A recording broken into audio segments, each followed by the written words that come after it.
Hey there, and welcome to the Do Life Big podcast. This podcast is going to be your jam if you want to live to your full potential and don't believe in half-assing anything in your life. If we want to do life big, that means we've got to get out of our own way because we only have this one shot to make it awesome. I'm your host, Kathi, and I'm a mom of three whose BFF is cold brew, a retired school teacher turned online entrepreneur, and an author. I'm loud, bold, and will always keep it real. I'm determined to live my best freaking life possible, and I'm here to help you do the same. I'll be packing this podcast with tips, motivation, inspiration, and strategies to finally get you where you want to go. And we will have a ton of laughter along the way because, let's be honest, we can't ever take ourselves too seriously, right? I'm so excited you are here with me today. Now let's get this party started.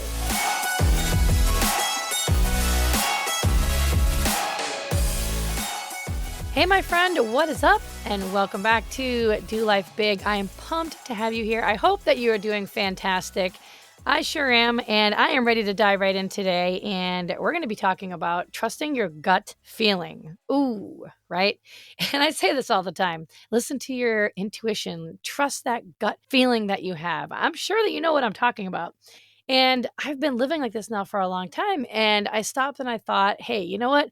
What if I just started to do some research here and see if there's any kind of data to back this up? Is it actually an accurate way to make decisions, trusting that gut feeling? Or is it just a bunch of like mumbo jumbo and like you shouldn't really listen to it, right? So I did a bunch of research and I read a lot of articles and dove into a lot of research and read a lot of things that neurologists had to say. And as a matter of fact, there is science behind trusting your intuition. And so make sure to trust it. And we do hear people say that all the time, trust it. And your gut is actually referred to as your second brain. Like, that's crazy to me. Like, it's referred to as your second brain. And there's actually scientific research that's based on this, just how important it is to actually trust your gut and to listen to it. During the research, I was reading that there are actually 100 million neurons that line your entire digestive tract. That's more neurons that are found in our spinal cord. Like, that is absolutely crazy. So if there's actually research to back this, how can we get better at relying on our intuition and that gut feeling in terms of making decisions in our life? And this is all research based. And it's a powerful tool in terms of making those decisions in your life.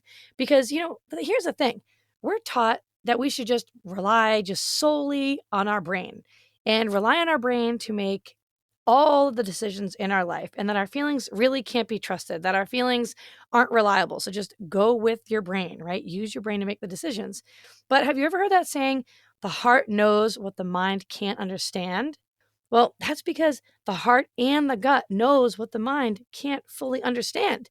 And when it's time to make a decision and you approach it intuitively, your brain actually works at the same time with your gut to quickly just kind of assess all of your memories, the things that you've learned in your past, your personal needs, and your preferences.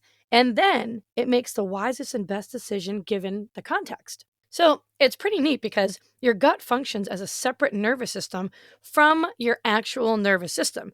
And then your gut actually communicates to your brain and vice versa, which is why they both influence each other.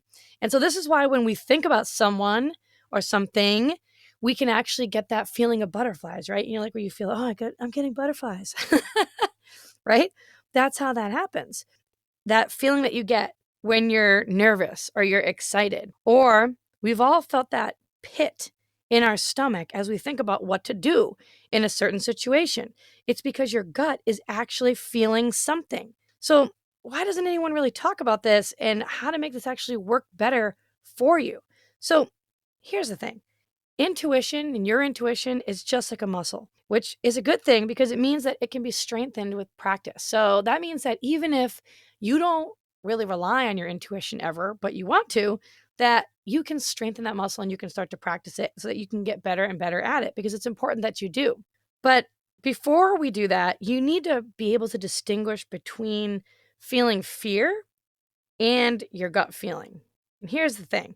Fear And when you think about fear and when you are filled with fear and you have fear, fear has more of like a really unnerving energy. Like it's a pushy, anxious, forced almost kind of energy. And it can make you feel really tense or kind of in a panic, anxiety, desperate.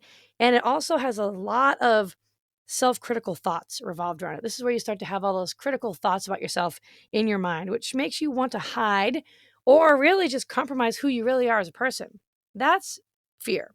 Now, your gut feeling or intuition, on the other hand, this has more of like a pulling energy, right? Like your choice is actually moving you toward your best interest. It usually will give you more feelings along the lines of excitement and ease and contentment. And like you just know it feels right. And physically, this gut feeling will cause you to just relax. And with intuition, your inner voice is much more grounded and wise, right? So that's the difference between your intuition and fear. Now, you can start to practice this and start to practice listening to your intuition by making just really minor, simple decisions, right? You don't want to do anything crazy and make a huge life changing decision at first if you're not used to relying on your intuition, right? But start small. So little things like just choosing the outfit that you want to wear out instead of overthinking it all and bringing all these different variables into it about why you shouldn't wear it and what's not going to work out about it, right? Just choosing that outfit or even just raising your hand to speak up without kind of censoring what you want to say just by being yourself. And here's the thing.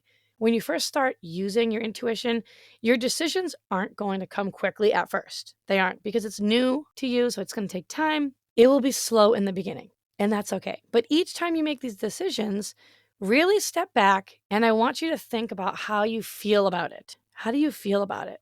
I really was blown away researching about how closely related our brain and gut are. Like, it's absolutely wild. And as I was researching, so many different examples came to my mind of when I actually listened to my gut instinct and it worked out, and also when I didn't choose to listen to my gut instinct and how it didn't work out. And I was thinking back to, just even, for example, with myself, just deciding to stop building the online business that I had been building. That was a six-figure producing business, to just stop doing that and all of a sudden start a brand new business from the ground up at ground zero, right?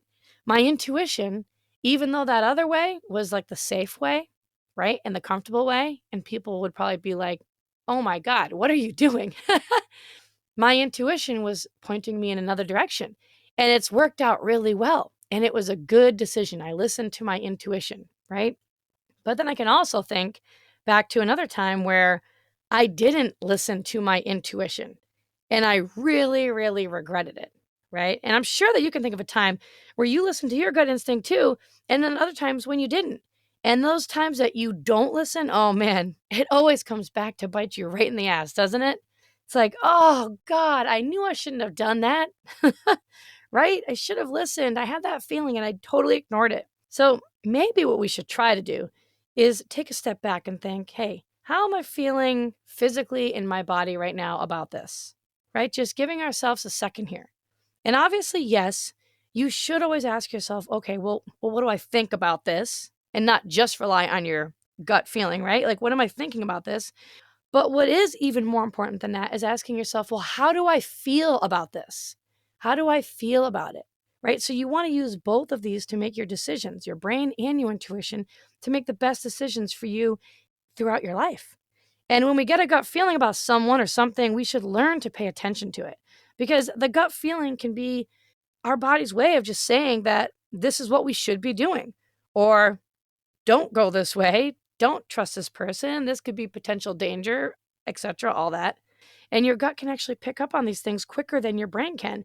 And studies have actually shown that people who tend to rely on their gut instinct are often better able to predict outcomes and make accurate judgments even when they don't have all the information at hand. And this is what I believe. I mean, I do believe that God, or you want to call it the universe, whatever, is always trying to talk to us and send us messages through our feelings. Like, I really do believe that, especially since, they can't talk directly to us. We're getting these messages all the time sent to us. And that's why we have to pay attention to our feelings. Now, that's just my opinion. That's just what I believe. But you better believe that when I get a strong gut feeling, that I'm going to listen to it, because your brain is really fearful. But if you listen to your instinct, it will not steer you wrong. So I'm always asking myself, how do I feel? And how do I think about this opportunity? Or how do I think about this person or thing, whatever it is? Because the problem with our brain is that our brain isn't usually in the present moment. It's not. It's usually in the future and thinking about what can happen next, or it's thinking about the things that have happened in the past. So it's not in the present moment, but your gut, your actual physical body, and the way that you feel is always in the present moment. So check in with your gut feeling and ask yourself, hey, how do I feel right now? And you can use this when you think about how you feel when you get around certain people too. You might really like the way you feel when you're around this particular person and think, oh man, I really need to be spending more time with this person. Or, it could go the other way and you might not like the way you feel and you might want to avoid this person. Not going to go around them anymore, right? Like this just doesn't feel right. So I'm going to avoid it. Something isn't clicking with this person, but just there's something in me that tells me that I shouldn't trust this person. And this will help you make better decisions in life. This happens because something inside your body is picking up on something that your brain hasn't. And your brain is thinking things when you're around someone, and your nervous system is actually picking up on their nervous system as well. So use your brain and gut instinct combined for making important life decisions, things like your relationships and business, finances. You should always check in with how you feel. And even better is that when you're checking in with how you feel, write down how you feel about it. And then use those things to make better decisions and just become better at listening. So I'm going to give you just 3 examples of when and where you should or shouldn't actually trust your gut. So number 1, you should rely heavily on your intuition or gut feeling when you have a lot of knowledge and experience about whatever it is that you're having this gut feeling about. Okay, if you already know a lot about it in this area and you're like the expert, go with your gut feeling. Number 2, don't use your intuition when your emotions are high. So here's the thing. The thing is that your emotions, whether you're feeling something positive or negative, they can really confuse your intuitive signals. So for example, say you're in an argument with a friend or with someone that you just maybe started dating, right? You're in an argument with this person that you just started dating. And your intuition is thinking, should I leave this freaking moron and just break up with him? Or do I stick it out and see what happens next, right? What do I do? Well, your emotions are high, right? You're annoyed. You're so aggravated. The best thing to do is to just wait until you've calmed down, wait until your emotions have gone back to normal and you're calm, and then make your decision about what to do going forward. So never rely on your intuition when your emotions are high. And the third one is to not rely on your intuition to predict low probability events. Now, what I mean by this is, right, we've all been to the beach. Say you pull up to the beach and you get to the beach with your family and you're like, I'm not going in the water because the shark is waiting for me. He's going to get me. He's been waiting all day. And as soon as I get in, he's going to eat me. Like, I know I'm going to be eaten by a shark, right? I know sometimes I think this when I think about possibly trying scuba diving. But anyways, I'm going to digress here. But really, how many times have you thought something like that? Or maybe you've been on a plane and you felt turbulence and you've thought, oh, this is it. We're going down, right? You can't rely on your intuition in situations like this where it's very slim that those circumstances are going to actually happen. It's really useless to rely on it in those situations, so just don't bother, right? These types of events, they're really graphic in our minds, so they produce a lot of fear, and they also take up a lot of space in our mind, but they're very low probability of happening, and probability is one of those things that our brain is really, really bad at judging. So don't use your intuition about those kinds of things.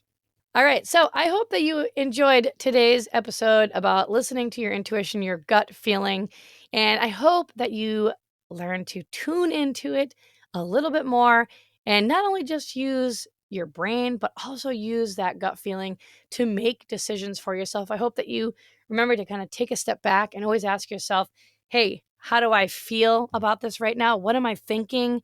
Write it down. Really just give yourself the chance to start to process what's happening before you make the decision, right? Don't be so quick to make the decisions. And then if you're someone who is looking to work on relying on their gut instinct a little bit more, start out small. Start by making those small decisions going forward. That way you don't get overwhelmed and it won't be anything drastic. And then you can gradually build up. And then just remember those 3 examples of when and where you should and shouldn't trust your gut was number 1, rely heavily on your intuition or gut feeling when you have a lot of knowledge or experience about whatever it is that you're making a decision about. That's when you should rely on your intuition, right? Number 2, don't use your intuition when your emotions are high. And number 3, don't rely on your intuition to predict low probability events. All right. Thanks so much for tuning in today. You know I love you. You're awesome. If you enjoyed this episode, go share it with a friend right now and tag me on Instagram at Catherine Reuter. And I will see you the next time. All right. See ya. Thanks so much for listening in. I really appreciate you choosing to spend your time here with me today. You totally rock. Hey, listen, if you loved today's episode, go ahead and tag me on social and go share this with a friend right now. Like, do it immediately before the day gets ahead of you and you totally forget. Couldn't be more pumped to be on this journey with you guys. Go make today awesome, and I will see you the next time.